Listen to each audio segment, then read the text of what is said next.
Bonjour, je suis à Francfort et le bâtiment que vous voyez derrière là, c'est le siège de la Banque Centrale Européenne, la banque qui émet l'euro.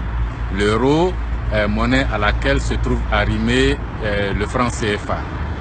Et les pays africains de la CEDEAO, depuis quelque temps, parlent de la création d'une monnaie unique. Certains disent monnaie unique, d'autres disent monnaie commune. Mais ce n'est pas la même chose. Si les chefs d'État veulent une monnaie unique, c'est-à-dire que toutes les monnaies de la CEDEAO vont disparaître et laisser la place à la monnaie unique qui va s'appeler certainement l'ECO. Et cette monnaie unique va avoir une banque centrale unique pour sa création. La banque centrale unique demande donc que l'on sache, si on prend le format de la BCEAO actuelle, qui est une banque centrale unique qui émet le CFA, mais qui a des succursales dans chacun des pays membres, c'est un cas. Mais les Européens ici, leur banque centrale n'a pas de succursale dans les pays membres. Ce sont des actionnaires.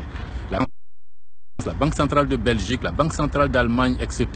sont les actionnaires de la Banque centrale européenne et chacun détient des actions au prorata du PIB de son pays et de sa population et puis d'autres critères.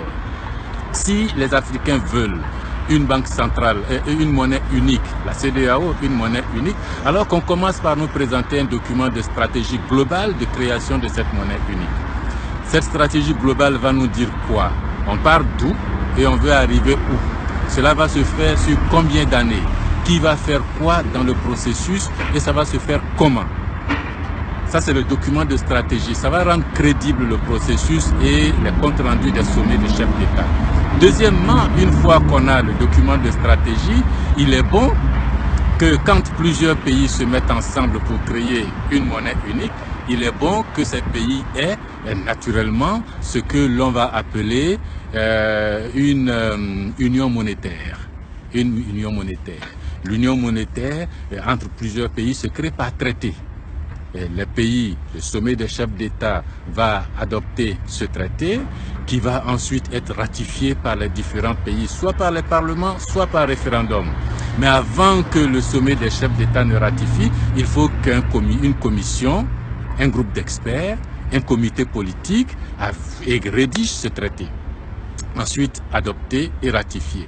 On ne l'a pas encore dans la CEDEAO, on n'a pas le document de stratégie globale. Une fois que ces deux éléments sont faits, alors on va... Vous voulez une banque centrale? Il faut les statuts de la banque centrale. La banque centrale va s'organiser comment? Les réserves de change que l'on va retirer du trésor public français vont être gérées comment par la banque centrale?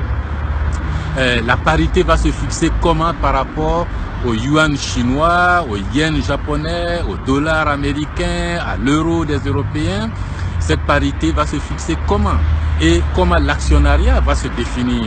Est-ce qu'on va considérer que tous les pays de la CEDEAO ont égale valeur, égal poids dans cette banque centrale unique? Ou bien alors est-ce qu'on va considérer que les pays vont être des actionnaires de cette banque centrale au prorata de leur PIB et de leur contribution? Ce sont des questions compliquées qui ne sont pas encore traitées. Ça fait que le discours sur la monnaie unique en 2020 n'est pas encore crédible. Et pour le rendre crédible, commençons le document de stratégie globale, le statut et le traité de l'union monétaire qui va se créer et le statut de la banque centrale. Ça, c'est pour la monnaie unique. Maintenant, si vous dites que c'est la monnaie commune que vous voulez, bon, les monnaies nationales n'ont pas à disparaître, mais on crée une monnaie supplémentaire en plus de celles qui sont là. Et puis, chacune des monnaies nationales va avoir une parité flottante ou fixe avec cette monnaie commune et puis des marges de variation par rapport à la valeur de cette monnaie commune et on va fixer à partir de quel pourcentage de variation par rapport à la monnaie commune vous dévaluez ou vous réévaluez. C'est aussi compliqué, mais vous allez finir quand même au bout du processus par la monnaie unique. Les Européens sont passés par l'ECO, par l'ECU.